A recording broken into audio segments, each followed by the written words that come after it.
You've probably heard that ancient humans were tough. They survived ice ages, predators, starvation, and disease without a single modern tool. But here is something nobody tells you. They were also getting high, not accidentally, not rarely, deliberately, repeatedly, and with a sophistication that should make you rethink everything you assume about prehistoric life. The evidence is buried in caves, preserved in tombs, and locked inside the chemical residue on 9,000-year-old bowls. And the story it tells is one of the most unexpected in all of human history. Here is what the evidence actually shows. Let's start with the oldest confirmed case. In caves and rock shelters across Texas and northern Mexico, archaeologists have found mescal beans, seeds from the Sophora secundiflora plant, dating back 9,000 years. Mescal beans contain cytosine, a powerful alkaloid with hallucinogenic properties. These seeds weren't food, they were found in ritual contexts, alongside other ceremonial objects, in patterns that make their purpose unmistakable. 9,000 years ago, someone in what is now Texas was deliberately consuming a psychoactive substance as part of a structured ritual practice. That is 4,000 years before the wheel was invented, and mescal beans weren't alone. In Peru, the San Pedro cactus, which contains mescaline, the same compound found in peyote, appears in archaeological sites dating to between 6,800 and 6,200 BC. In the South American Andes, coca leaves have been chewed for at least 8,000 years. Analysis of ancient mummies from the region consistently finds cocaine metabolites in their hair and teeth, not as medicine, not as accident, but as a regular cultural practice woven into daily life. Then there are the mushrooms, cave paintings in the Sahara Desert, some dated to around 9,000 years ago, show anthropomorphic figures holding mushroom shapes, with dotted lines extending from the mushrooms to the figures' heads. Researchers have argued that the dotted lines are a deliberate visual representation of psychoactive effects. The artist was showing what the mushroom did to the mind. This is the mainstream reading among archaeologists who specialize in prehistoric rock art. Dr. Elisa Guerra-Doci, an associate professor of prehistory at the University of Valladolid in Spain, compiled the global archaeological evidence for prehistoric psychoactive use. Her research concluded that psychoactive plant use wasn't a marginal or accidental phenomenon. It was widespread, intentional, and deeply embedded in the social and ritual life of prehistoric communities on every inhabited continent. Every inhabited continent. This wasn't one culture's quirk. This was a human thing. Now let's talk about Europe. Opium is one of the oldest drugs in the Old World. The opium poppy was almost certainly cultivated in the Western Mediterranean by 6000 BC. At a Neolithic mining site near Barcelona, archaeologists found the skeleton of a man buried in the 4th millennium BC with traces of an opium poppy capsule on his teeth. His bones also tested positive for opiates. He had consumed opium shortly before his death. Poppy goddess. Figurines appeared across the eastern Mediterranean from around 1300 BC onward, suggesting opium had moved beyond ritual use into religious iconography. The plant had become a symbol, but the most dramatic evidence came from the other side of the world. In 2019, a research team published findings from Jerzankal Cemetery on the Pamir Plateau in far western China in the journal Science Advances. They analyzed chemical residue inside wooden braziers found in 2,500-year-old tombs. 9 out of 10 braziers contained cannabis, but not ordinary cannabis. The THC levels were significantly higher than wild cannabis plants naturally produce.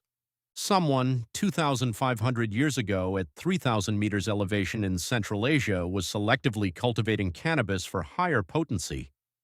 This wasn't accidental exposure to a plant. This was deliberate optimization of a drug. The Greek historian Herodotus described the Scythians crawling under felt tents and throwing cannabis onto heated stones, then shouting for joy as they inhaled the vapors. Archaeologists excavating a 2,400-year-old Scythian tomb in Russia found gold vessels containing residue of both opium and cannabis. Herodotus wasn't exaggerating. Now here is the question that matters most. Why? Before the answer, there is one more substance that needs its own moment: alcohol.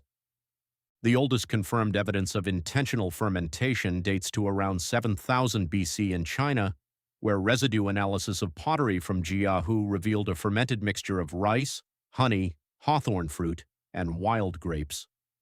Patrick McGovern, a biomolecular archaeologist at the University of Pennsylvania and the world's leading authority on ancient alcohol, found that wherever humans settled and began storing food, they almost immediately began fermenting it. McGovern argued that alcohol wasn't a byproduct of civilization. It may have been one of its drivers. The social rituals around shared drinking, the trust it built, the agreements it sealed, helped transform small bands of hunter-gatherers into the first complex societies. The drink was doing political work. It wasn't escapism. It wasn't addiction, in the modern sense, and it almost certainly wasn't recreational in the way we use that word today. Guerradoci argues the evidence points to three primary functions. First, ritual and spiritual practice. The altered state was a deliberate tool for accessing experiences beyond ordinary consciousness, for communicating with ancestors, for marking the transition between life and death. Psychoactive substances appear so consistently in burial contexts across cultures because the dying and the dead were surrounded by them. The smoke didn't just rise, it carried something. This was not superstition, this was a technology. The altered state was the most reliable tool these communities had for stepping outside ordinary perception, for accessing a dimension of experience that felt more real, not less, than everyday life. Shamans across Siberia, North America, and South America used these substances to enter trance states, diagnose illness, locate game animals, and resolve conflicts. The psychoactive plant was not a distraction from the serious work of survival. It was part of the serious work of survival. Second, social bonding. Shared altered experiences create powerful group cohesion. They lower social barriers, synchronize emotional states, and generate shared memories that bind communities together. The same mechanism that makes a modern concert feel transformative was operating around prehistoric fires 9,000 years ago. The substance changed. The human need it served did not. Third, medicine. Opium is a powerful analgesic. Coca suppresses altitude sickness, which matters enormously at 4,000 meters in the Andes. Cannabis reduces inflammation. Mescaline has documented antidepressant properties. These people didn't have the vocabulary of modern pharmacology, but they had thousands of years of empirical observation, and they used that knowledge with remarkable precision. Now reconstruct the scene. It is 2,500 years ago in the mountains of Central Asia, a burial ceremony for someone important. The wooden brazier holds small heated stones. Cannabis, carefully selected, carefully cultivated, is placed on the stones. The vapor fills the tent. The people around you aren't getting high for fun. They're doing something they believe is necessary, opening a channel between this world and wherever the dead go next. You are not watching a drug ritual. You are watching a religious ceremony, and the drug is the prayer. Every major human civilization in history used psychoactive substances, not as a deviation from their values, as an expression of them. Woven into their religion, their medicine, their social rituals, and their understanding of what it meant to be alive in a universe that was mostly unexplained. Think about what that means for a moment. The Egyptians used cannabis and blue lotus in religious ceremonies. The Greeks drank a psychoactive brew called kykeon at the Eleusinian Mysteries, the most sacred ritual in the ancient world, attended by Plato, Aristotle, and Cicero. The Aztecs called psilocybin mushrooms teonanacatl, flesh of the gods. Indigenous peoples across North America built entire ceremonial traditions around peyote. The Vedic texts of ancient India describe soma, an unknown psychoactive drink consumed by gods and priests alike, in terms that suggest it was the centerpiece of Vedic religion. These were not marginal practices, these were the mainstream. The desire to alter consciousness is not a modern weakness. It is, according to the archaeological record, one of the most consistent things human beings have ever done. Your ancestors were getting high 9,000 years ago, and they had very good reasons. If this changed how you think about human history, subscribe. There is more where this came from, and you do not want to miss what is next.